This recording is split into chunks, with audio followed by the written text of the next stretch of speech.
Part 1. My name is Ruth Harper, 66. 3 months ago, I buried Lee, and the next morning I stopped running errands for grief and started running my own life. I drove to a dealership, pointed at a compact blue crossover with surround cameras and a warranty thick as a phone book, signed everything in my name, and paid from savings and the insurance I was left to manage.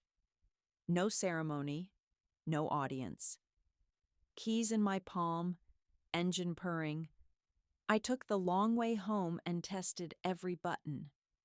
I didn't drive straight to my driveway. I swung by my attorney's office.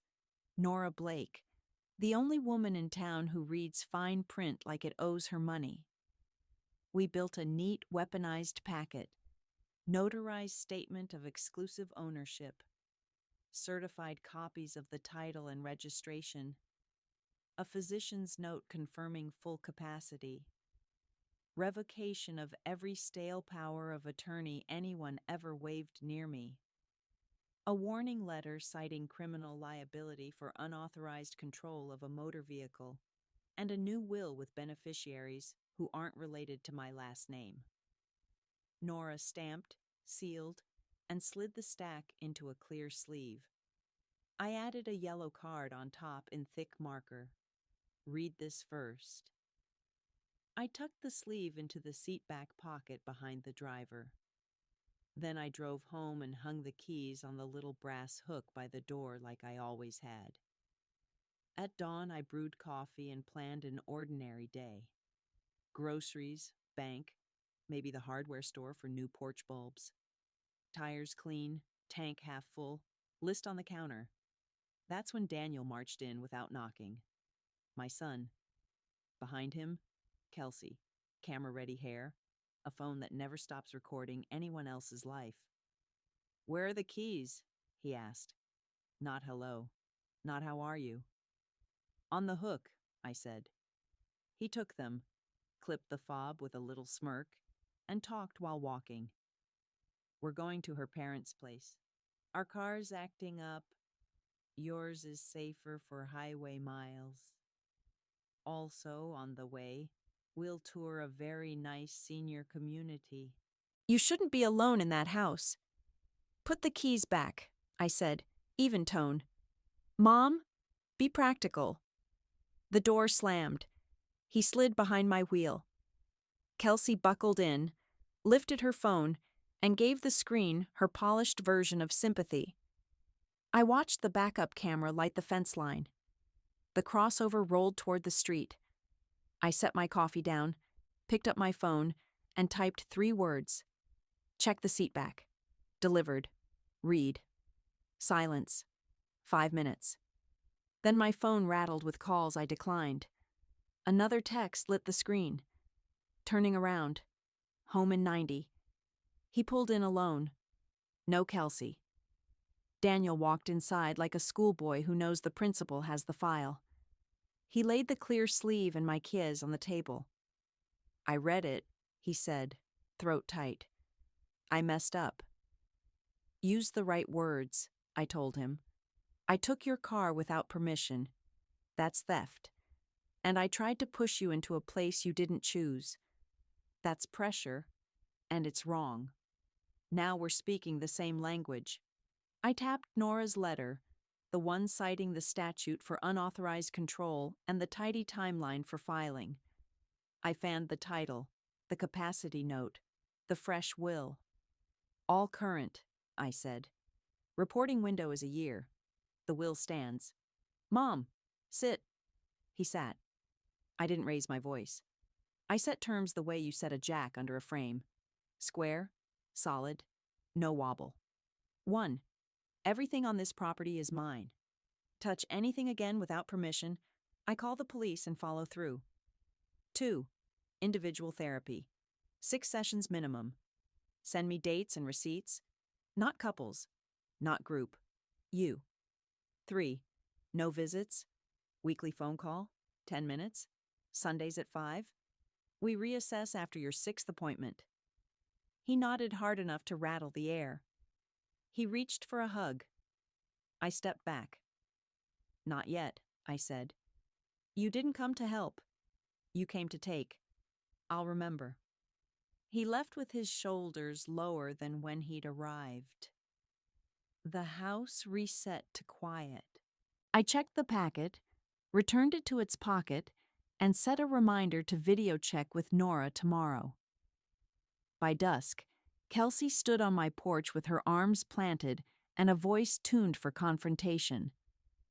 You almost got your own son arrested. Over a car? Over a boundary, I said. You're on my porch. Leave. You won't call anyone. She tilted her chin. The kind of smile that fishes for weakness. I lifted my phone and pressed the first 9. She watched my thumb land on the second. Her lips thinned. This isn't over, she hissed. It's Daniel and his family, or you alone. Alone isn't helpless, I said, and shut the door. The latch clicked like a period. Morning, I checked tire pressure, topped washer fluid, and set the route to Casco Point Light. 4.5 hours east. No debate with myself. I drove. Fingers steady, mirrors square. Cruise set. A stray dog trotted across Maple. I eased and let her pass. The sky widened. The road unspooled. The engine hummed a strong, even note. First stop, a roadside diner with coffee that bites back.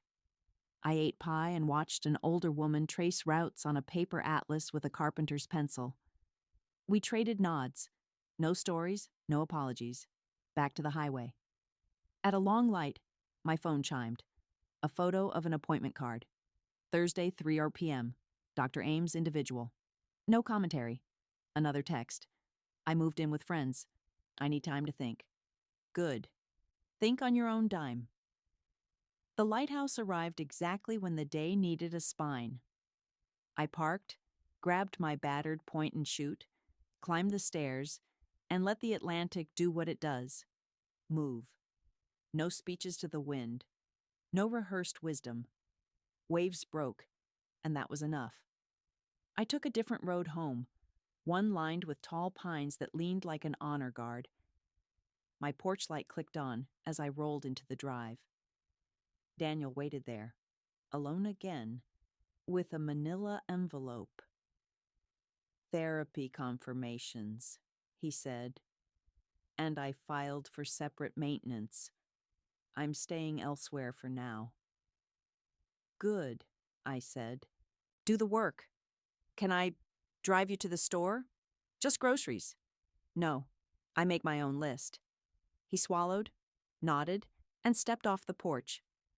I hung my keys on the brass hook and laid out a paper map on the kitchen table. Next week, Whitecap Point. Next month, a national park loop. Fall, a road cut through red maples. No speeches for that either. Just dates and miles. Before bed, I wiped the plates, checked the deadbolt, and slid a shorter version of Nora's packet back into the seat back pocket with a red sticker, read first, facing out. I like backups. They're quiet, and they work. The house exhaled. I did too. Car, mine. Home, mine. Choices, mine.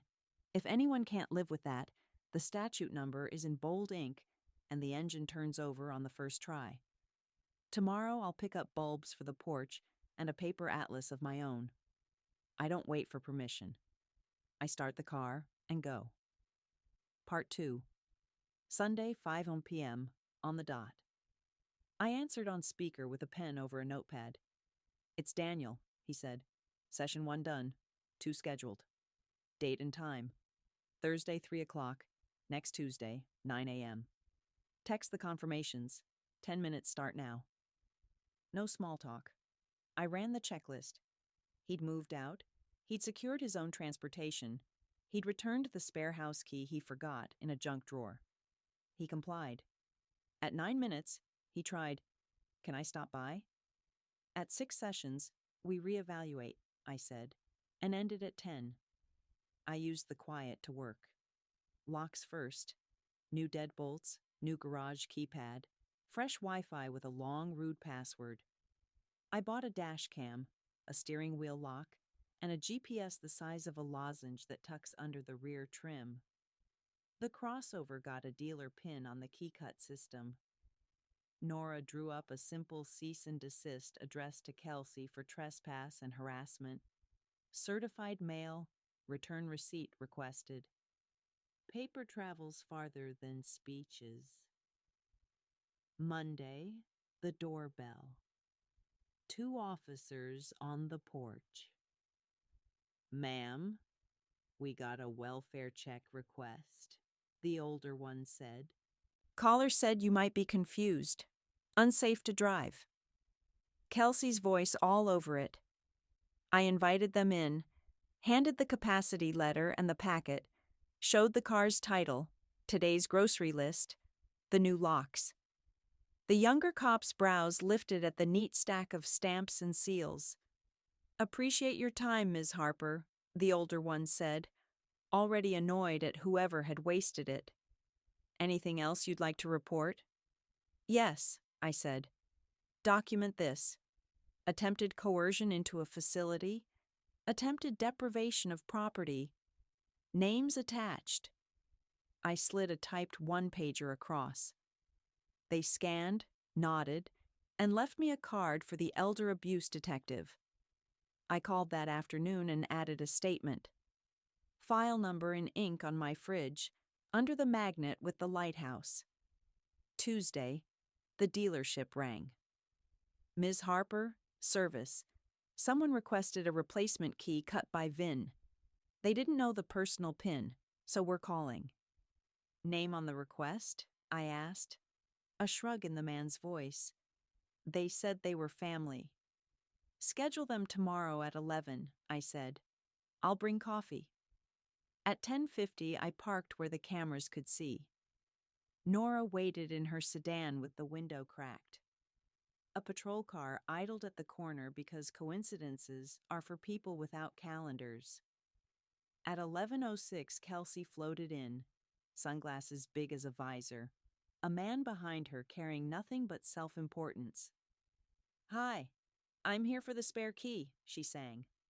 Service smiled the way you smile at a child demanding the moon. "PIN?" "Family," she said again, as if the word opens vaults. I stepped to the counter. "PIN's 4 numbers you don't know," I said. "Also, the owner is present." Kelsey pivoted, smile gone brittle. "We need to talk, Ellie." "We talked," I said. I gestured to the service manager. "Please note the attempted key request without authorization." The patrolman strolled inside like a shopper. Kelsey went pale, then loud. "This is harassment." "It's called procedure," the officer said mildly. "Service bays aren't for domestic drama." "You've been asked to stop contacting Ms. Harper. Consider this your second ask." She spun on her heels and left in a hurry that made her clicky shoes sound like castanets. The man followed. Outside, they argued with their hands. Nora slid me a thumbs up. Paper trail extended. Quietly, efficiently. I didn't celebrate. I ran errands. Grocery first. I pushed a cart through produce with a list and a stopwatch so I wouldn't linger over nonsense I don't eat. At checkout, a hand clamped the cart. "Ellie," Kelsey hissed, too close. "You're making Daniel choose. You think that ends well for you?" I pressed the fob. The car horn chirped twice outside. Panic mode. Heads turned. I held up a laminated card I'd printed last night. "Do not engage. Call 911. Ongoing harassment. Case number Akarnasroy." The cashier read it, lifted a phone and said, "Manager to lane 3. Security walked Kelsey out like a spilled soda. I paid, loaded, and drove home. No narrative, just tasks. Wednesday. Daniel texted a photo from a parking lot. Appointment 2 complete. "I'm working on it," he wrote. "Work quietly," I replied. "Send dates only." That evening, my neighbor, Mr. Coleman, knocked. Retired fire chief, Still walks like a man who knows where every exit is. You need extra cameras? He asked. I've got a box of spares. We mounted 2 under the eaves. He admired the crossover like men do. Clean lines, he said. You going anywhere good? Whitecap Point. Then a park loop, I said. He grinned. Bring me a postcard or don't. Just keep driving. Thursday, I sat across from Detective Alvarez at the station. Short sleeves, neat desk, eyes like a ledger. She took my statement with questions that saved me time. Any financial access? She asked. None, I said. Accounts are mine. Beneficiaries updated. Emergency contacts updated. Voicemail passcode changed. Any digital access? She asked. 2-factor everywhere, I said. He doesn't have it. She nodded. If there's another incident, call me directly. Paper's power, Miss Harper. On the way home, the phone buzzed. Daniel. I let it go to voicemail. Later, I listened. Therapy's scraping rust I didn't see. I'm trying. I saved it and didn't reply. Progress is not a message. It's a pattern. Friday morning, I drove out to the bank, requested a new safe deposit box, and tucked a duplicate of Nora's packet inside, plus the title copy and the flash drive with home camera footage. I like redundancy. It's unfancy and undefeated. At noon, a courier brought a letter, in Kelsey's tidy, venom-dipped script. We intend to contest any will that excludes Daniel, it read, on grounds of undue influence. I slid it across Nora's desk at 2. She didn't even sigh. Texas Hold'em with no cards, she said. We'll send a reply reserving rights and attach your capacity letter again. Also, temporary protective order is an option if we need it. Not yet, I said. I prefer clean lines, less theater. Then we keep stacking pages, she said, and we keep you moving. On Saturday, I ran a drill. Car in the driveway, steering wheel lock on, dash cam rolling. I timed how long it takes to bolt the garage door manually if power cuts. I practiced the new alarm code until my fingers stopped thinking, and just did. I set the phone to auto-record if I pressed the side button 5 times. Then I put on sunglasses, fueled up, and took the long bypass around town to learn where the road construction still bites. I don't like surprises. Roads give you fewer when you scout them. Sunday, 5 o'clock, the second call. Session 3 scheduled, Daniel said. I sent the appointment card. I saw it. Silence that wasn't empty. Then carefully, Kelsey says you're turning me against her. Kelsey isn't on this call, I said. This 10 minutes is for milestones. Count them. He did. At 8 minutes, he said, I'm reading about boundaries. I didn't know how to have any. You know now, I said. Use them in both directions. At 9:58, I told him, when 6 sessions are complete, send me a single sentence. 6 complete. Then wait. I'll set the next terms. Okay, he said, and for once there wasn't a second ask. He hung up at 10. I stood, grabbed the atlas, and circled a new thin road that cut through the hills like thread through cloth. I packed the glove compartment, flashlight, pen, photocopies. I slid a second laminated card in the visor. Owner, Ruth Harper. In case of incident, call Detective Alvarez. Case thusser. At dusk, I drove to the old overlook west of town. Teenagers scattered when they saw a grandmother park like she owned the cliff. I rolled the window down and listened to the night start inventorying itself. 1 lamp at a time in the valley, a dog, a freight horn. My phone buzzed once. Bank alert. Fraud attempt blocked on a card I'd already canceled. Paper, pixels, plan. Everything doing what it's supposed to. On the way back, a sedan tucked close behind me. Too close. I eased right, let it pass, and read the plate aloud for the dash cam. Not Daniel's. Not Kelsey's. I turned into the fire station, looped the lot slowly under bright lights, and the sedan peeled away.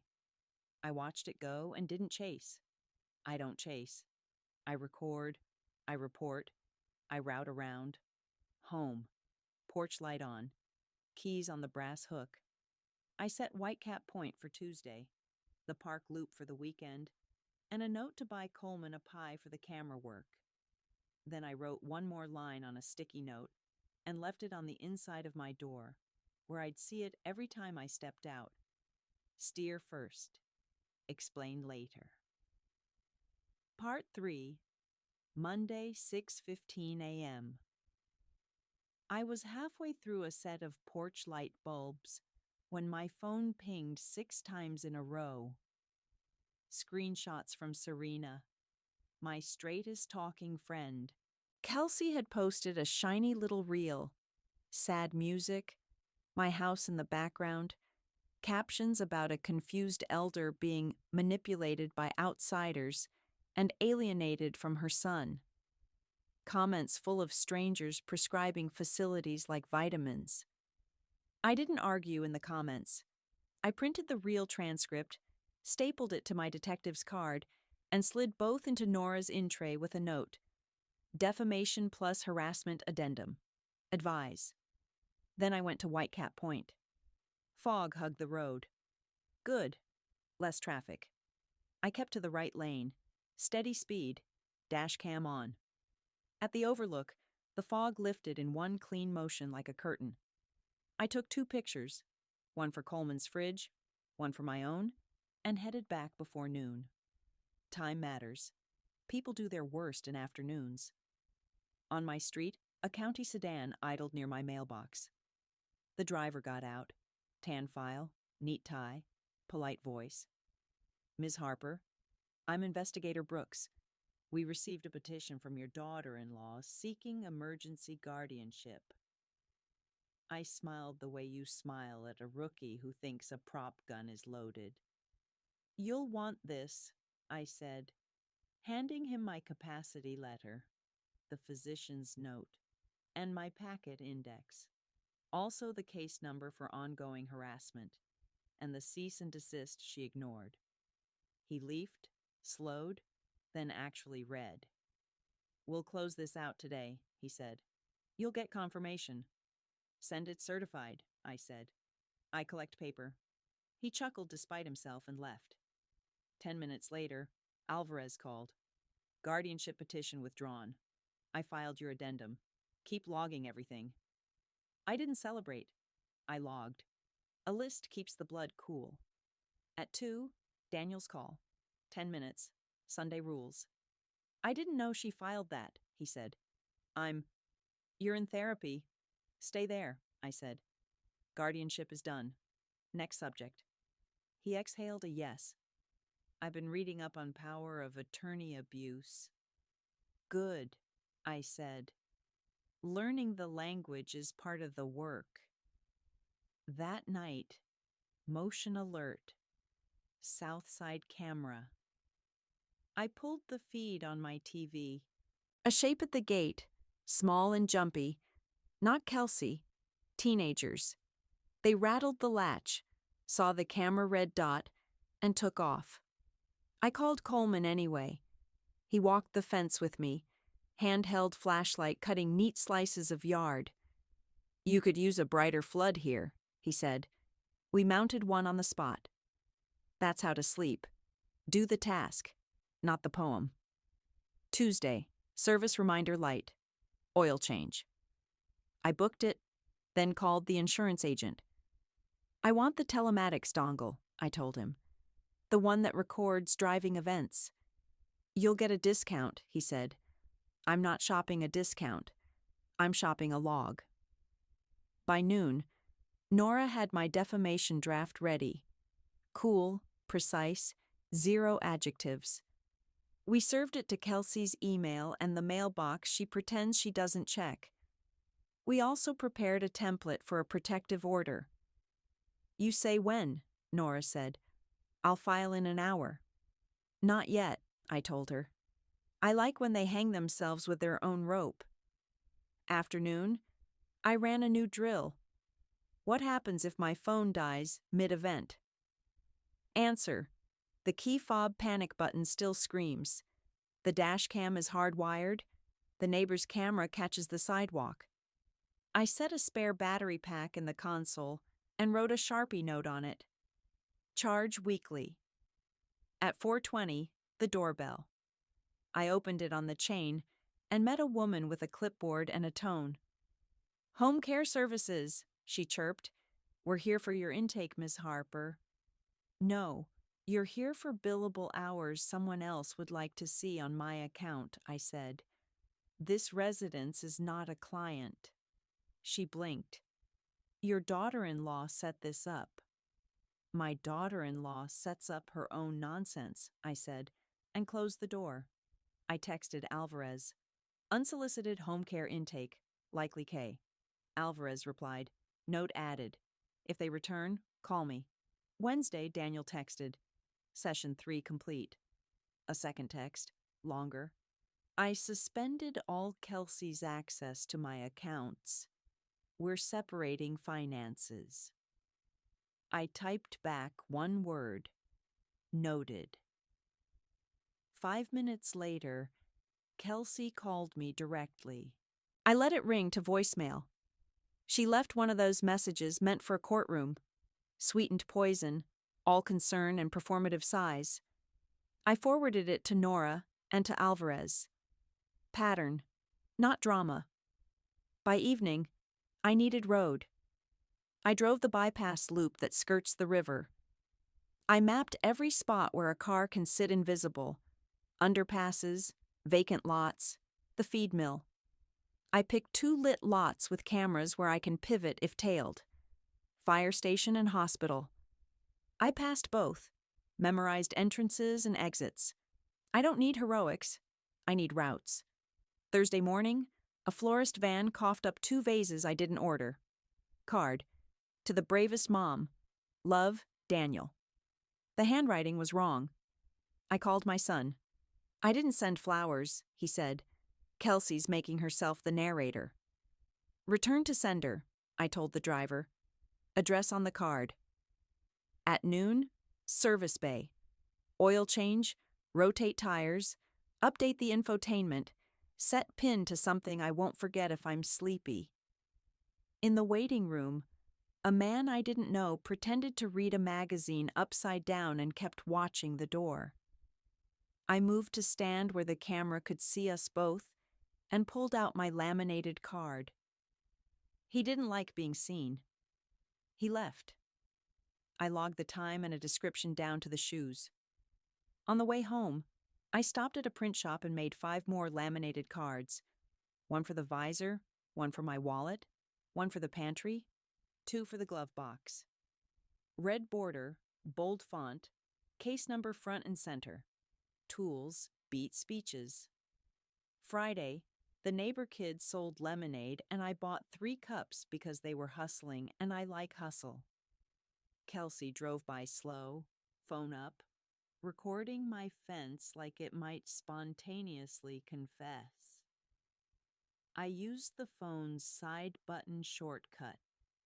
5 clicks, auto record, silent upload to the cloud.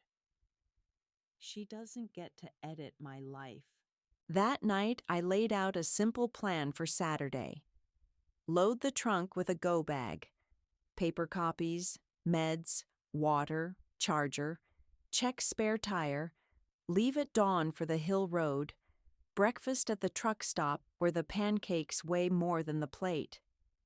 I slept with my shoes lined up by the door like I used to before fire drills at school. At 5:40, I backed out.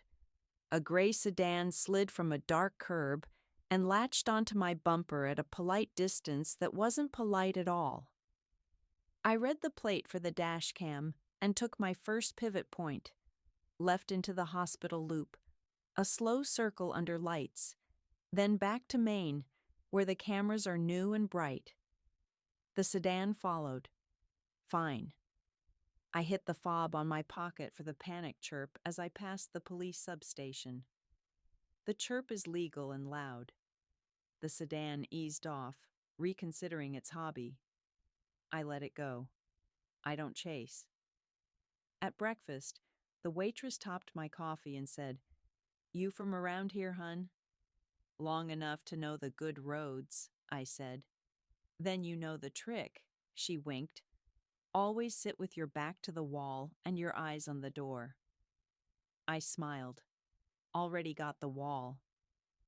I took the hill road after. Windows cracked just enough to let the pine pitch in. On a straightaway, I thought about Daniel's voice on the last call. Quieter, less brittle. Progress is a line of small, boring dots. You connect them, or you don't. My job isn't to dot his line. It's to keep mine straight. When I pulled back into my driveway near noon, a sheriff's note was clipped to my mailbox. Petition dismissed.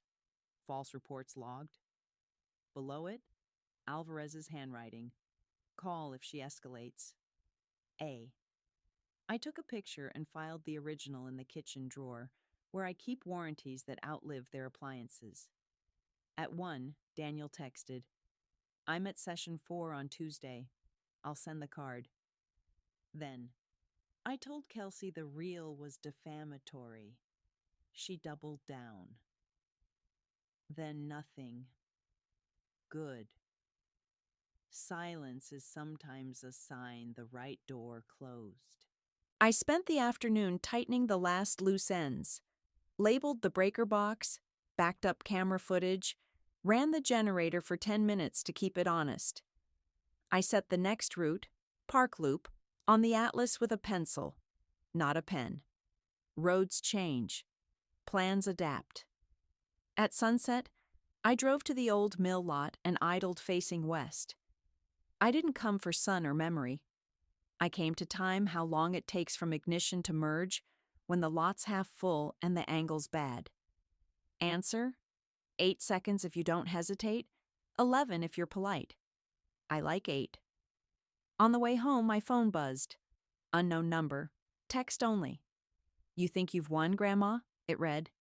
"You made him choose? He'll regret it." I screenshotted. Forwarded to Alvarez and Nora. Then I deleted it and turned on the porch light as I always do. Routine is armor when the noise gets loud. Inside, I wrote a single line on a new sticky note and placed it under the first. Record. Report. Route around. Part 4. Tuesday, 8:40 a.m. I rolled into Dr. Ames's lot and waited where the security camera could see my hood. Daniel walked in at 8:55, walked out at 9:52, and took a photo of the session complete sign like a student who knows the bell matters. He didn't see me. I didn't wave. At 10:03, I got the text. Session 4 done. Good. Dot 4 on a 6-dot line. I turned the key for the park loop and felt a tug through the wheel. Small. Wrong. I pulled into the tire shop 2 blocks over and asked for a torque check. The tech slid out from the lift with his eyebrows up. "Front right lugs were loose," he said. 2 finger tight, 1 barely on. "Document it," I said. Photos, timestamp, his shop stamp, my signature. I forwarded everything to Detective Alvarez and Nora with one subject line. Tampering, likely related. The tech installed locking lugs. I bought a torque wrench and wrote the right number on blue tape on the handle. I don't guess. I set. Half an hour later, Kelsey posted a new reel. Me driving erratically in town. The footage was from months ago. Different plates, different bumper sticker, different season. Serena sent side-by-side screenshots with arrows like a crime lab. I didn't argue online. Nora fired off a second letter. Retention demand to the platform. Notice to preserve. Platforms like paper, too. when paper comes with letterhead. Noon, I was back on the road. The park loop ran clean. A thin ribbon through hardwoods, 3 pull-offs, 1 ranger truck waving like we were cousins. I logged the mile markers and the shade on each curve for hot days. At a gas station, a woman in scrubs said, "Nice car," and I said, "Nice work shoes," and paid cash because I'd promised myself to keep some purchases off the cards, while a certain someone learned new tricks with numbers. By 4, I was home. A white van idled at my curb. Logan lock and key in blue on the side. A man hopped out with a kit. "Here for the Reiki," he said cheerfully. "Order placed by your daughter." I held up my laminated card. "Cease and desist on file. No authorization here. You can leave, or I can have you explain this to the detective." He backpedaled like a cartoon and tripped on his own kit. "Ma'am, we take orders by phone." "Then you'll take a lesson today," I said, snapping a photo of his work order and plate. "Don't touch a lock you didn't see the owner's face sign for." He nodded too much, climbed in, and fled. I emailed the photos to Alvarez. She called 5 minutes later. "Good catch. We'll add contracting on behalf without authorization to the stack." That evening, Daniel's 10-minute call. "I didn't call a locksmith," he said before hello. "I know who did," I said. "If she shows up again, the next call isn't a courtesy." "I told her to stop," he said, smaller. "She says you're turning me against my family." "Your family is the person on the phone who's learning to use boundaries," I said. "Stay on your side of the line."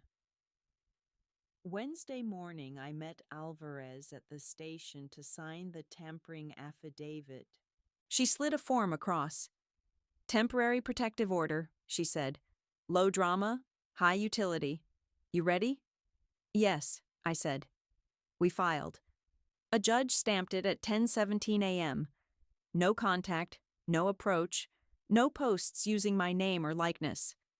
Service went out to Kelsey that afternoon by a deputy who doesn't blink at doorbells. Kelsey blinked. Then she posted a black square with a cloud of insinuation and no names. Nora sent the platform a 3rd letter. Circumvention is still violation. The post vanished within the hour. I didn't gloat. I went to the hardware store and bought Coleman a pie for the cameras and myself a second fire extinguisher, because if you're improving your life, buy extras of the things that keep fire small. At lunch, I tested the torque wrench at home, 1 corner at a time. Click, click, click, numbers steady. I slid the wrench under the cargo floor, taped with the number, and wrote a new index for the trunk. 1, go bag. 2, water. 3, wrench. 4, flares. Labeling is free clarity. 3 o'clock, the doorbell rang. I checked the camera. Kelsey, sunglasses, hands empty, a smile that says, "I think the rules are for other people." Protective order says no contact. I dialed Alvarez first, then opened the door on the chain. "You're in violation," I said. "Step back to the sidewalk." "I just want to talk," she cooed. "Your want doesn't beat court ink," I said. Her shoulders rolled like a cat. "Daniel will see who you really are." "He's starting to," I said. "That's why you're here." The patrol car glided up like we ordered it from a catalog. The officer asked for ID, checked the order on his onboard, and then escorted Kelsey to the curb for a talk I didn't need to hear. She left with a paper explaining consequences in words even she could understand. I filed the incident number. Data over dopamine. Thursday, sunrise. I drove to the county building and sat in the back row while a judge asked 15 people the same 2 questions about orders they thought didn't apply to them. I learned 2 things. Judges keep time like drill sergeants. And I didn't mean it, is the country's most expensive sentence. I went home and made a sandwich and tightened one crooked hinge because small fixes keep big ones from growing. At 2, the bank called. Unusual activity attempt on a card ending 4419, the fraud lady said. Already closed, I said. You can put another pin in that dartboard if you like. We like when you're faster than we are, she said, laughing. We keep notes on the pros. Friday, Serena slid a newspaper across our diner table with a red circle around a line in the classifieds. Estate liquidator seeks vintage furniture. Fast cash. Kelsey's voice again, this time disguised as opportunity. I don't need a liquidator, I told Serena. I need a maintenance schedule. We wrote one on a napkin. Gutters, furnace filter, caulk, the list homeowners forget when they're busy winning wars. At dusk, Daniel texted a photo. The couch unfolded at a friend's, a sleeping bag, his shoes lined up at the door just like mine used to be when I worked nights. I did this to myself, he wrote. I'm going to undo it myself. Noted, I wrote back. 10 minutes Sunday. Stick to the rules. Saturday dawned with clear road and a plan. I took the back way to the farmer's market, bought tomatoes and a stack of postcards, and sat on a bench to write. One to Coleman, thanks for the wires. One to Alvarez, your ledger, eyes save time. One to Nora, letter 3, clean hit. And one to myself, keep going. I mailed them all. I like proof, even when it's just ink traveling to people who already know. On the way home, a man stepped off the curb into traffic looking the wrong way. Head down, phone up, the modern prayer. I braked clean, and he lived to look up another day. The dash cam caught the whole thing. I saved the clip, not because I needed it, but because it reminded me why I torque and plan and log. Chaos is lazy. Order just works harder. Back in the driveway, a county envelope waited at my door. Notice that the guardianship inquiry was closed with prejudice, and any future petition would require new facts and a judge's patience. I pinned it under the lighthouse magnet next to the case number and the list of torque specs. My fridge is becoming a command board, and I like the look of it. At 8 p.m., my porch light clicked on. I stood in the doorway with the atlas open and drew a thin line from here to a lake I haven't seen in 20 years. Pencil, not pen. Then I added one more line to the sticky note stack. Paper first, pedal next. Part 5, Monday, 7:05 a.m. 2 pickups rolled to my curb, tailgates rattling, men in ball caps hopping out with cash faces. We're here for the estate sale. Antique dresser and the oak table, one said, already eyeing my porch. No sale, I said, holding up a printout of the fake listing with my address. Seller name, Ruth H. Phone number, not mine. He frowned. Listing says, first come. Listing says fraud, I answered, and pointed to the doorbell camera. You're recorded. Detective Alvarez already has the link. While they read my laminated sign, no sale, no trespass, police notified. A county cruiser slid up as if we'd rehearsed it. The officer took statements, photographed their phones, and explained the words criminal impersonation. The men apologized, backed off, and promised to report the account they'd messaged. I logged everything. Kelsey's fingerprints weren't literal, but the style was hers. Chaos by crowd. At 9:30, Daniel's text. Session 5 at noon. I'll send the card. Good. Dot 5. At 10:10, Coleman knocked, jaw tight. Caught this last night, he said, handing over a USB. His West camera had picked up a woman creeping along my fence with a phone's flashlight. The frame caught her profile for one sharp second, Sunglasses at midnight. Kelsey. I drove straight to Alvarez.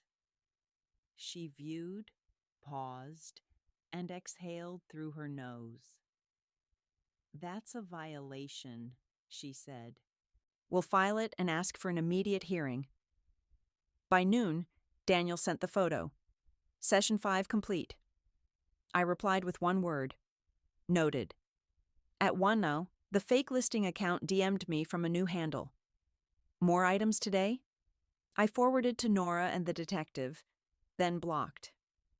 2 minutes later, a landscaping truck eased up. The driver hopped out with a clipboard. Ma'am, weekly lawn service, prepaid for 3 months. By whom? Your daughter-in-law, he said sheepish. No service, I said. If money changed hands, seek it from the payer. I photographed the work order and his ID and emailed both to Alvarez. Stack another page. Evening, I ran the torque wrench across the lugs. Click, click, click. Then installed a locking fuel cap, wrote the key code on blue tape inside the manual, and put the spare key where only I know. I don't play twice with the same lesson. Tuesday, 8 a.m. My phone screamed a weather alert. 10 seconds later, another alert. Anonymous welfare tip, claiming an elder in distress at my address. 2 squad cars arrived with lights, not sirens.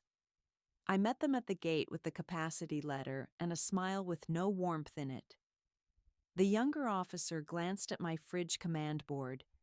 Case number, guardianship dismissal, protective order copy, torque specs, and relaxed. Ma'am, if you were my aunt, I'd sleep better, he said. We'll flag your address against repeat nuisance calls. Flag it twice, I said. At 10:45, I parked where the courthouse cameras reach everything. Alvarez met me at security. Inside, the judge took the bench and called the violation hearing like a metronome. Kelsey arrived late, sunglasses on, lawyer at her elbow who kept whispering as if whispers change facts. Alvarez laid the clips on the screen. Midnight fence creep, locksmith order with no authorization, the guardianship attempt, the fake estate listing, feeding bodies to my door. The judge didn't blink much. Protective order is not a suggestion, she said, and signed an extension plus a fine and mandatory online harassment class. Any additional violation, and we escalate.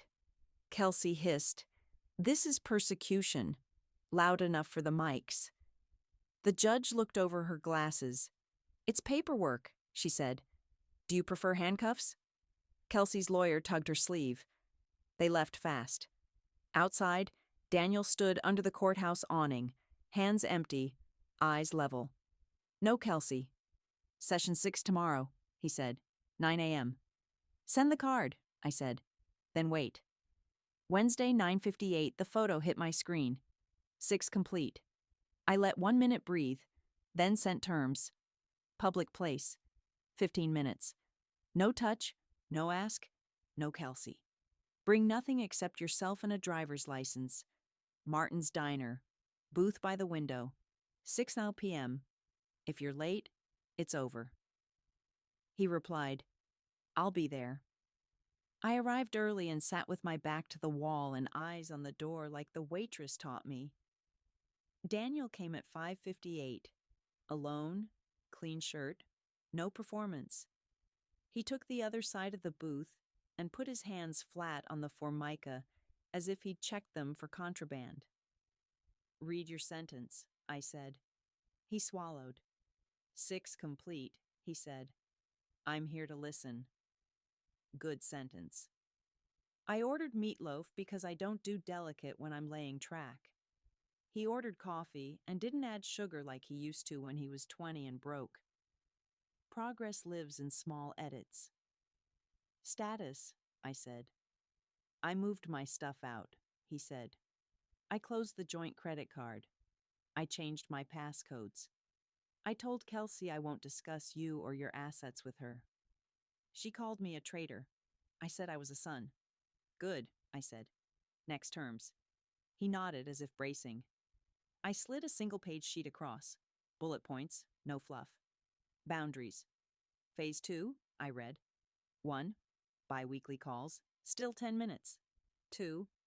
No contact with me on social media. No tags. No comments. 3. If Kelsey violates the order again, you are not my messenger and not my shield. You call Alvarez yourself and then you go to therapy. 4. After 4 bi-weekly calls with no red flags, we try a 30-minute grocery run. Public, bright lights, my list, my cart, my checkout. He breathed out like a man who'd been clenching for a month. Yes to all, he said. He pulled a folded envelope from his jacket and placed it on the edge of the table without sliding it to me.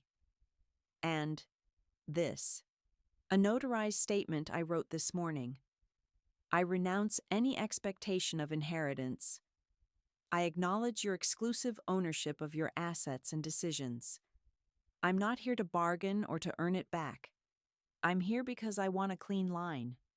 Leave it there, I said. I'll pick it up when you leave. He nodded. Fair. We used the remaining minutes like they were expensive. Schedules, not feelings. He's working evenings. I'm driving the Lake Road Thursday. He'll text a photo of each new therapy appointment card. I'll reply with timestamps only. At 14 minutes, he said, I'm sorry, because humans burst sometimes. I let it land and didn't answer, because apologies are seeds. We'll see if they sprout. He stood at 6:15, nodded once, and walked out without checking whether I picked up the envelope. Good. He's learning the difference between an answer and a test. On the way home, I noticed a sedan in the mirror. Different plate than the last tail. Same sloppy distance. I took the hospital loop, bright lights, slow circle, then cut through the fire station like a parade car. The sedan peeled off. I recited the plate for the dash cam, turned right, 8 seconds to merge, and was home before the porch light clicked on. Thursday, the fuel cap key rode in my pocket like a coin. At the pump, I checked under the filler door out of habit. Fresh sugar granules would stick. Nothing. I fueled, wiped the handle, drove. Halfway down River Road, a county truck flagged traffic for a fallen limb. I waited. Patience is a tool, too. Back in the driveway, a stiff white envelope sat under the mat. Notice of intent to contest will. From a firm that loves headlines. Nora scanned it, snorted, and drafted the reply while I set out 2 trash cans and wiped a smudge off my license plate. At noon, Alvarez called. Harassment class is on Kelsey's calendar, she said. Judge added a written apology requirement, too. I don't need it, I said. It's not for you, Alvarez said. It's for the file. Fair point.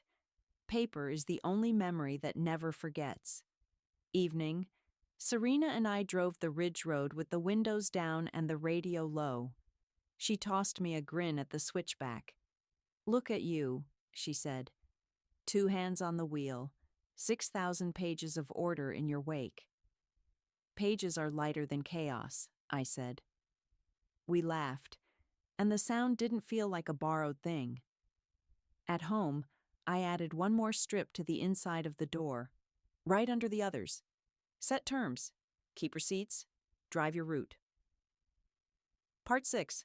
Friday, 6:32 a.m. iPhone ping. Unknown AirTag moving with you. I was half a mile from home, coffee secure, torque wrench where it belongs. I pulled into the fire station lot, the bright one, and let the alert guide me. Under the rear bumper, taped with painter's tape like a lazy craft project, white disc, no initials. I didn't touch it. I photographed it from 3 angles, read the serial through the phone, and called Detective Alvarez. "Stay put," she said. "Patrol en route. Don't move the car." 2 minutes later, the cruiser pulled in. 3 after that, Alvarez rolled up in an unmarked. Gloves on, evidence bag out. She plucked the disc, scanned it with her phone, and whistled low. "Look at that," she said. "Registered to a Gmail with Kelsey's favorite fake last name. We'll get a warrant. You're driving home with a tail today. Let's make it my car." We caravanned to my driveway. Me first, her second, dash cam rolling. I set the crossover in the garage, shut the door, and put the laminated case card on the workbench. Alvarez grinned. "You always make my paperwork look tidy," she said. "We'll add stalking to the stack." At 8 hours, Daniel's text. "Bi-weekly call Sunday, still good." I sent the next 2 appointment cards. Dot after dot. At 9:10, the bank manager called. "Ms. Harper, someone phoned attempting to verify your safe deposit box access. Said they were your daughter. We asked for the password phrase." She hung up. "We're flagging your profile." "Flag it twice," I said, and added a line to the fridge command board. Vault phrase changed. By noon, Nora emailed. "Platform preserved Kelsey's reels. Subpoena ready. Also, cease letter on the estate liquidator ad. Drew a lawyer's apology. Keep saving screenshots." I printed the email and filed it under PSI, defamation, beside the guardianship dismissal and the protective order extension. At 3 hours, I drove to the hardware store for floodlight bulbs. On the way back, a black SUV slid behind me from a side street and hung there unblinking. I ran the hospital loop. Bright lights, slow circle. The SUV followed. I turned into the police substation lot and let the panic chirp sing. The SUV ghosted past. Plate to camera, timestamp to cloud. I don't accelerate into questions. I light them until they look small. Saturday, 7:20 a.m. The grocery run test with Daniel. Phase 2, Item 4. Public place, 30 minutes. My list, my cart, my checkout. I picked the brightest store in town. Coleman knew the manager. Daniel waited at the door, hands visible, no jacket, license and wallet, as instructed. We moved like co-workers on a deadline. Greens, milk, bulbs, coffee filters. No talk beyond aisle numbers. At the canned goods, I gave him the cart and stepped 3 feet away to grab a jar. He didn't use the moment to say the sentence people always want to wedge in. Good. He's learning that silence can be respect. At checkout, I paid. He carried bags to the trunk and stopped at the bumper without trying to load them. "Trunk or back seat?" he asked. "Back seat," I said. "Fuel cap is locked." He nodded because he knows why. As we finished, a phone lifted from a sedan across the lane. Kelsey, sunglasses, engine running, filming through the windshield. Protective order says, "No approach." She was close enough to see the brand of my coffee filters. I didn't confront. I pushed the cart to the camera's cone, pressed the fob, 2 chirps, held up the laminated card with "no contact" in big block letters, and spoke to the dash cam. 10:03 a.m., grocery lot, black sedan, violation observed. Daniel paled. "Get in your car," I told him. "Leave by the north exit. Do not speak to her. Call Alvarez from the far lane. Then text me. Done." He obeyed. I loaded at my pace, turned the wheel lock on out of habit, and drove to the substation lot again, casual as a Sunday paper. Alvarez's reply came fast.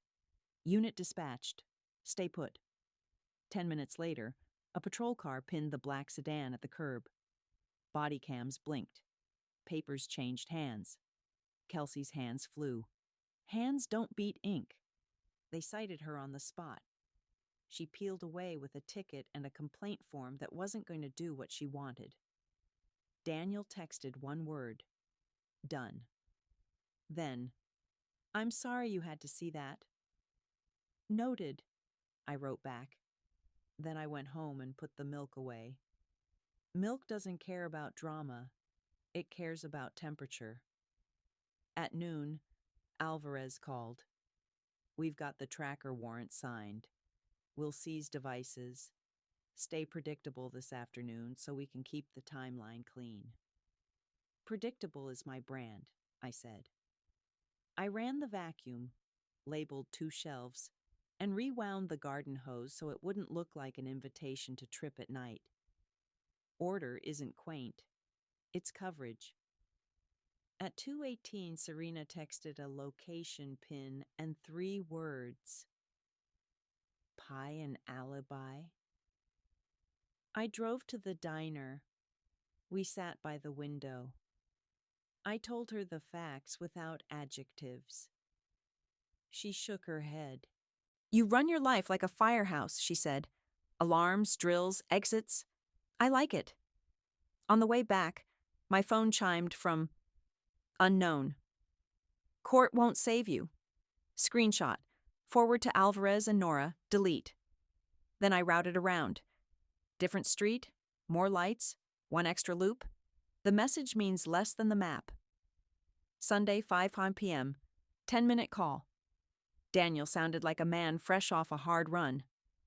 I filed for a protective order of my own, he said. Against her. For me. Good, I said. You're learning to protect the person you're responsible for. I also met with a mediator, he said. Separate maintenance is moving to divorce. I'm not asking for your opinion, just logging it. Logged, I said. Next call in 2 weeks. Same time. At 7:40, Coleman rang with a grin and a pie tin. Your mailbox survived a drive-by, he said, and showed me the clip. A car idling, a hand reaching, my new locking mailbox refusing the tug. The hand withdrew. The car left. Coleman laughed. Hardware beats hurry. Monday, 8:05 a.m. 2 envelopes. One from the court, harassment class completed, violation fine paid, and one from a cheap law office. Final demand. Cease alienation. Nora read the second and sent me a gif of a paper shredder, then wrote an actual letter that did the shredding in Latin. At 11:22, Alvarez texted, Search complete. Tracker link ties to Kelsey's phone. Seized a second tracker and screenshots of your address. DA to review. I put the phone down and marked a calendar square. Quiet afternoon. Because small victories earn small acknowledgments. I watered the geranium and oiled a squeaky door hinge. Hinges don't sue. At 3:30, the dealership called. Ms. Harper, you still want the telematics discount? I want the log, I said. The discount is the ribbon. Installed, he said. Drive like a saint, and we'll label you one. At dusk, I drove the ridge road and timed 3 merges and 1 U-turn spot wide enough for a fire engine. Serena called as I parked at the overlook. What's next? She asked. Lake Road at dawn, I said. Then a locksmith of my own choosing to rekey the shed. Then I buy Coleman a second pie because he's running surveillance like a TV station. Bring me a postcard, she said. Already stamped, I said. Tuesday, 5:02 a.m. I rolled before the birds did. The lake road was empty, glass flat, pine dark. I drove to the public launch and watched 3 fishermen back trailers down like they were docking spacecraft. One gave me a nod. I nodded back. That's all humans need when they're built right. A lane, a task, a nod. On the return, Alvarez called. Kelsey has a court date for the tracker and the protective order violation, she said. DA's also considering a misdemeanor for the false welfare calls. You won't need to speak unless you want to. Your paper already did. Paper first, I said. Back in my driveway, a long shadow crossed the walk. Daniel. No text. He stopped at the gate like it was a border. Good. He's learning. Public sidewalk, I said through the camera. He nodded and spoke to the lens, not my door. This isn't a visit, he said. Just an update from the curb. I filed the divorce. I put my apology in writing for Nora's file, not for a show. And I'm moving to mornings at work, so my nights aren't empty enough to make bad choices. I'll call Sunday as scheduled. Logged, I said through the speaker. He looked at the brass hook shining in the foyer, the keys hanging like proof, and he smiled like a man who finally understands the shape of a boundary. Not a wall, a line. Then he walked away. At noon, I refilled washer fluid, ran a torque check, click, click, click, and slid a fresh laminated card into the visor with one more line in bold. No performances, only proofs. Part 7. Wednesday, 7:11 a.m. Court day for the tracker. I parked under the lamppost that throws a halo big enough to baptize a bus, and walked in with a folder that could stop a door. Alvarez met me by the water fountain. We've got the serial match, the purchase receipt, and the phone link, she said. You can sit in the back and let paper talk. Kelsey arrived with a different lawyer and the same sunglasses. The DA walked the judge through the dots.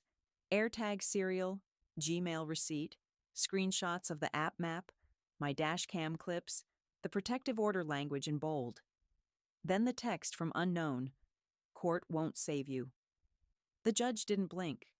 Stalking, violation of order, she said, and banged the sentence. Fines, probation, another year on the protective order, plus community service, plus a mandatory tech harassment course that makes people log off and touch their own bad decisions. Outside, Daniel stood by the bike rack, hands visible. I won't walk you to the car, he said, but I'll watch you reach it. Good sentence. I reached it. He raised 2 fingers from the curb like a small flag and headed the other way. At noon, Nora called. Kelsey's counsel floated a letter. If you promise not to press further, she'll stop posting. I prefer the court's words to hers, I said. We're done bargaining with people who think promises are coupons. Exactly, Nora said. Next, I'll file a civil claim for defamation and stalking damages. Not because money heals, because judgments stick. I hung up and checked the atlas. A thin road curled toward the state line like a paperclip. I penciled it for dawn. Thursday, 5:03 a.m. Coffee, torque check, click, click, click, doors, lights, route. I rolled out as the garbage truck grunted down Maple. At mile 12, a coyote trotted across like he owned the easement, and I let him because we both keep our lanes. At the line, 2 troopers ran a safety stop. I handed over license and insurance. The trooper shone a light, saw my dash cam, and grinned. You drive like a handbook, he said. Carry on. On the way back, Daniel's text blinked. Mediator scheduled Friday, 2 p.m. I'll send the order of protection copy once it's granted. I wrote, noted, and tucked the phone away. I don't run other people's paperwork. I just file the parts that touch me. Friday noon. Alvarez rang. We executed a warrant on Kelsey's cloud, she said. There's a draft apology letter your lawyer will like. I don't need the letter, I said. You don't, she said, but the file does. At 2:40, Daniel sent a photo of a stamped order, his protective order against Kelsey. Beneath it, a single line in his handwriting. I keep my own borders now. Good. Keep them then. Saturday, 8:02 a.m. I tested the grocery run again. Phase 2, iteration 2. Same store, same rules, different day. Daniel took the cart. We moved. At checkout, an older man cut in front, loud about coupons. Daniel started to intervene. I shook my head. Let staff do their job. He stepped back. Learning isn't chatter, it's restraint. On the way out, a boy on a skateboard clipped the cart and almost ate asphalt. I grabbed his elbow. He laughed, said, "My bad," and sailed off. Daniel exhaled. Every day used to feel like that, he said softly. Almost a crash. Don't narrate, I said. Do the work. He nodded. At the cars, he kept his distance again. Didn't reach for the trunk, didn't reach for me. He waved once and drove off the north exit like I taught him, because good habits are math. Repeat until true. Sunday, 5:01 p.m. 10-minute call. I signed the divorce papers, he said. No drama, no demands. I'll send the docket number when it posts. Logged, I said. Silence that wasn't empty. Then he tried. Do you need anything this week? I'll let you know through the list, I said. Right now, I need daylight and fuel. Then take both, he said, and hung up at 10 on the dot. Monday, mail day. 3 envelopes. First, court notice, violation fine paid, tracker class scheduled. Second, platform response, content preserved, account restricted. Third, Kelsey's apology, court ordered. Nora scanned it and wrote one sentence back to opposing counsel. Received and filed. No further comment. We put it in the defamation tab and closed the drawer. Apologies written under oath aren't healing. They're ballast. I took the atlas and circled a mountain pass I hadn't seen since I was 25. Serena texted, "Bring sunscreen and a hat you pretend you don't need." I packed both, plus a coil of paracord, because the only thing better than prepared is over-prepared. Tuesday, 6:14 a.m. The pass climbed like a staircase built by giants who hated cars. I kept the speed steady, eyes far, hands light. At the lookout, I ate an orange over the hood and watched a cloud make up its mind. A kid in a beanie asked about my dash cam. I told him the model. He said his grandma needs one. I said grandmas like tools that don't talk back.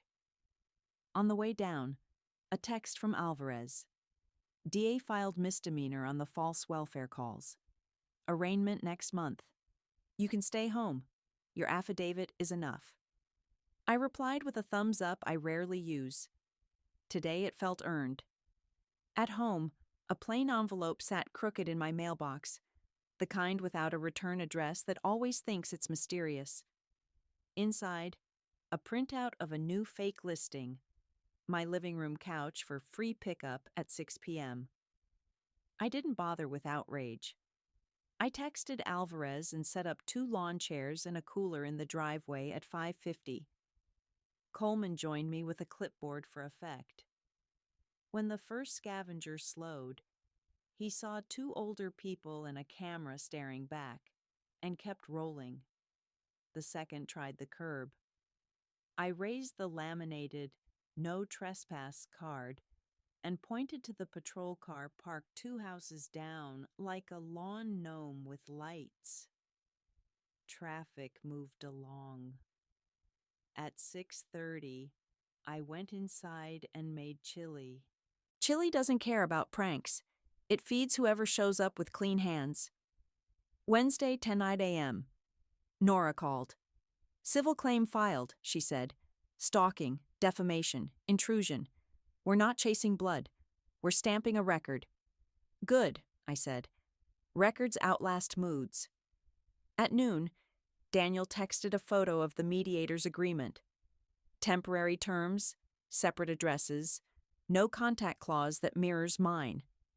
Beneath it he wrote, "I'm rebuilding with rules." I stuck it to the fridge with the lighthouse magnet because some papers do deserve the front of a thing. Thursday, 5:08 a.m. I took the long coastal road I'd put off for 40 years. At the overlook, fishermen folded silence like origami. The sky unspooled in strips, navy, violet, gold. I set the phone timer to 2 minutes and did nothing but breathe and let the Atlantic beat time. A gull eyed my thermos like it had rights. I saluted it and drank anyway. On the way back, I swung by the station to thank Alvarez. She lifted her coffee. "You know the best part of a paper wall?" she asked. "It keeps standing when you leave the room." "I'm leaving plenty of rooms," I said. "Next week, the Canyon Road." "Send a postcard," she said. Friday, Daniel waited on the public sidewalk at the corner, as agreed. 15 minutes, no touch, no ask. He had a small box at his feet. "What's in the box?" I said. Full stop, not a question. "Stuff that used to be in your garage that's not mine," he said. "A spare key I found to your old shed, a copy of an old insurance bill I shouldn't have had, and pictures in frames you'll want back. If you don't, I'll drop them at Nora's." "Leave it there," I said. "I'll collect after you turn the corner." He nodded. I also got a job at the warehouse on mornings. Lifting, moving, sweating. When I'm tired, I make fewer bad choices. "Good," I said. "Wear a belt, move with your legs." He swallowed a laugh because he's my son, and I've told him that since he was 13. He checked the time. "I'll call Sunday," he said, and left at exactly 15. I took the box inside, inventoried, shredded the old bill, put the photos face down until I felt like dealing with them, and hung the shed key on its own hook labeled price. Shed, retired. Because even retired keys get dignity here. Saturday night, Serena and I sat on my porch with ginger ale and a bowl of almonds. We didn't retell the saga. We traded routes. She's got a lake I don't. I've got a canyon she wants. We planned a swap like kids with baseball cards. Before bed, I added one more strip of paper under the others on the inside of my door, in thick marker that even I can read without glasses. Steer first. Explain later. Record. Report. Route around. Set terms. Keep receipts. Drive your route. No performances. Only proofs. Sunday, 5 p.m. The phone chimed. 10 minutes. Daniel logged his week like a foreman. Shift hours, therapy time, mediator call next Thursday. No ask, no hint. At 9:59, he said, "I'm proud of you, Mom." "I'm proud of the rules," I said. "Stick to them, and you'll be proud of you too." We hung up. I set the atlas on the table and drew a new pencil line through a place my hands have never been, but my wheels will reach. Then I checked the lugs. Click, click, click. Set out tomorrow's list, and hung the keys on the brass hook where they belong. The house breathed. So did I. The road waited, as roads do, patient and sure. And in the quiet that comes when a life runs on its own torque, I smiled because I didn't need permission for any of it. I had a wheel, a route, and receipts. That's all the justice I ever wanted, and all the revenge I'll ever need. Part 7, Final. Monday, 6:41 a.m. The canyon road was empty, and the sky was the color of a fresh bruise, blue coming fast. I checked torque, click, click, click, set cruise, and let the miles stack. Back home by 9. I found a courthouse envelope tucked under my mat. Arraignment date set on false welfare calls. Good. Paper keeps walking even when I'm not in the room. At 10, Nora called. Civil case. Status conference this afternoon. Opposing counsel wants to talk settlement. Talk on paper, I said. No rooms, no phone. Offers by email, signatures, or don't bother. Copy, she said. Also, DA's adding a restitution request for the tracker nonsense. Fees, locks, telematics, dashcam. Add the torque wrench, I said. Tools cost less than chaos, but they still cost. By noon, I ran my errands like a pit crew. Bank, post, hardware, back. A gray coupe shadowed me 1 block too long. I took the hospital loop, let the cameras sing, and recited the plate for the dash cam. The coupe drifted off. Every tail loses nerve under lights. 2:05 p.m., Nora again. They folded. Consent judgment on stalking and defamation. No admission but full payment of your costs, removal of all posts, and a permanent injunction that mirrors your order. One clause you'll like. Mandatory donation to the senior center in your husband's name. Email it, I said. I'll sign after I read every comma. At 4, I printed the judgment, signed in blue, scanned, and filed a clean copy under sizing, civil, final. Then I slid Lee's nameplate from his old desk into my pocket and drove to the senior center. The director met me in a lobby that smelled like coffee and floor wax. I handed her a check of my own and tapped the judgment copy. More's coming, I said. Put it toward rides for folks who don't like asking. She looked ready to cry. I'm not. I like schedules. Put your maintenance calendar online, I told her. Filters, bulbs, ramp checks. People will help if the list exists. She laughed through it. Deal. Tuesday, 5:15 a.m. Serena and I took the mountain pass before the sun got ideas. 2 thermoses, 1 map, a lot of switchbacks. At the lookout, we traded postcards we'd already addressed to each other, because that's the kind of joke that sticks. On the way down, a trucker flashed lights to warn us of gravel. We eased. Good warnings are gifts. Use them. Back in town, Alvarez texted, "Hearing tomorrow. You can skip. Your affidavit carries." I penciled. Skip on the calendar and took the long river road to learn 2 new turnouts under shade. I marked them on the atlas. Cool spots for hot months. Wednesday, 10:02 a.m. Daniel stood on the sidewalk at the corner again. 15 minutes, hands visible, box at his feet. Same rules. This box is not a gift, he said to the camera. It's stuff that belongs to your story, not mine. Inside later, Lee's fishing log, a set of screwdrivers I'd been missing, a photo of me with grease on my cheek from a timing belt day 30 years ago. I wiped the frame with glass cleaner that lives under the sink and set it face down till I felt like dealing with it. Tools first. Feelings when the list is short. At noon, the court's text service dinged. Guilty plea. False reports. Fine, community service. A class with a title that sounded like a lecture. I didn't toast. I labeled another folder. Closed to Mom. And slid it in the drawer. Drawers like weight. Thursday, 7 a.m. I called the locksmith I chose and rekeyed the shed, the gate, and the garage. New keys, new tag shapes, new hooks with new labels. I put 1 spare in the safe deposit box, 1 with Nora, and 1 inside a small magnetic case under the bench seat in the back. The place even I forget, unless I've written myself a note. I wrote the note. At 10, Daniel's 10 minutes. Mediator signed off on the separation plan. He said, I changed my number. Only you, my lawyer, and my boss have it. I'm off socials. My mornings are pallets and forklifts. Evenings are meetings and laundry. Laundry is civilization, I said. Keep it folded.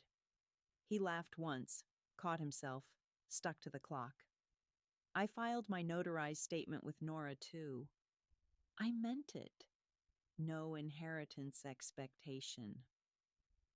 Logged, I said. Next call in 2 weeks. He didn't ask for more. He's learned that conditions are not doors you can pry with charm. Friday. Sunrise belonged to the ocean. I drove to the old pier and watched the water trade shifts with the sky. A boy cast a line and almost threw his whole arm in the bay. His granddad caught the back of his shirt and said, "Anchor the feet." I like that sentence. I put it in my pocket next to the little LED flashlight I keep because car trunks eat light. Back home, a padded envelope waited. The certified platform letter confirming retention and removal, plus a polite paragraph about community guidelines. I filed it. Defamation closed. At noon, I called the senior center and offered to drive 2 folks to their clinic appointments next week. We run background checks, the director said. I brought mine, I said. I handed over copies. License, insurance, capacity letter, and the judgment proof that I like rules enough to make them pay. She smiled. Welcome aboard, Ruth. Saturday, 6:10 a.m. I ran a final drill, not because I needed it, but because drills keep rust off. Panic fob chirp, hospital loop, police lot, 3-point turn in a tight alley, the emergency contact auto send on a side button press. Everything worked. I fueled, checked tire pressure, and wrote, Next oil 3000. In the corner of the windshield with a wax pencil the service guy gave me. I like numbers where I can see them. At noon, a courier stepped up with a white envelope. Permanent injunction. Entered. I signed the receipt, set the order behind glass in the frame where I keep the Wi-Fi password and the repairman numbers. If you visit, you'll see it. If you don't, it still keeps the line. Sunday 5 p.m., the last 10-minute call on my current rules. Daniel reported like a foreman again. Shift hours, meetings, docket numbers, the move-out finalized. No Kelsey, no drama, no asks. Do I get new terms? He asked at 9:50. 3-month quiet season, I said. Bi-weekly calls continue. After that, if the pattern is clean, we'll try one breakfast in public. 30 minutes. You bring nothing but yourself and pay for your own plate. Copy, he said. I can do that. Do it then, I said. He hung up at 10 on the dot. I laid the atlas open and drew the longest pencil line yet, a loop that knits the lighthouse, the pass, the canyon, the lake, the ridge, one circle of road that says, I was here, without needing a plaque. Monday dawn. I loaded the trunk. Go bag, water, flares, wrench, flashlight, laminated cards, copies. I eased the crossover onto Maple, waved at Coleman, touched the case number on the visor like a coin, and took the road that starts slow and then widens. First stop, the lighthouse. Someone had polished the plaque. I left a postcard at the base with one sentence on the back. Lee, the rides are covered. Second stop, the pass. Clouds like sailcloth, sun like brass. Third stop, the senior center. 2 riders with appointment cards and sturdy shoes, grateful but not fragile. I parked under the shade, kneecapped the curb with a gentle angle, and walked them to the door without fuss. Paperwork, names, check marks, done. At the end of the loop, the town looked the same, and I wasn't measuring it with fear anymore. My mailbox was still locked, My porch light still clicked. My fridge still held the command board that kept me honest and everyone else at the right distance. I took the manila envelope from the seat back pocket, the famous one, and thinned it. Title copy stays in the safe. Capacity letter stays on the fridge. Protective order and injunction get new tabs. The rest goes in the archive box labeled Old Fire, Cold Ash. I slid the box onto the shelf next to the torque specs and the winter chains. I like that shelf. It means I thought ahead. Before bed, I added one last strip under the others on the inside of my door. The only place I let myself get sentimental with a marker. Wheel steady, paper ready. Road ahead. Then I hung the keys on the brass hook where they live, set the alarm, and let the house breathe. Tomorrow there's a clinic run at 9, a filter to change at noon, and a quiet stretch of county road I haven't timed yet. Justice didn't knock. I built a door, installed a peephole, and decided who comes in. Revenge didn't roar. It idled, documented, and turned into a route. I'm Ruth Harper. I don't wait for permission. I set my mirrors, check my lugs, and go.